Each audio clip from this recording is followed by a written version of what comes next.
हैदराबाद के इलाके वनस्थलीपुरम में मौजूद खेल का ये मैदान अदम तवज्जोही का शिकार है। मैदान पर बच्चों के लिए लगाए गए झूले टूट गए हैं। 1.5 साल से तो कब मेंटेन नहीं हो रहा है, बच्चे भी कम हो गए हैं। अच्छा अच्छा। हाँ, इवनिंग टाइम पे रहते हैं बच्चे, पहले वो लोग मेंटेन करते थे, अभी मेंटेन नहीं कर रहे।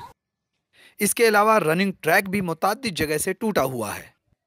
बल्लेबाजी की मश्क के लिए लगाया गया नेट टूटकर जमीन पर गिर पड़ा है और इसी वजह से खिलाड़ियों को मश्क करने में दुश्वारी का सामना करना पड़ रहा है। मलिका, ये नेट कब से इस तरह से गिरा हुआ है?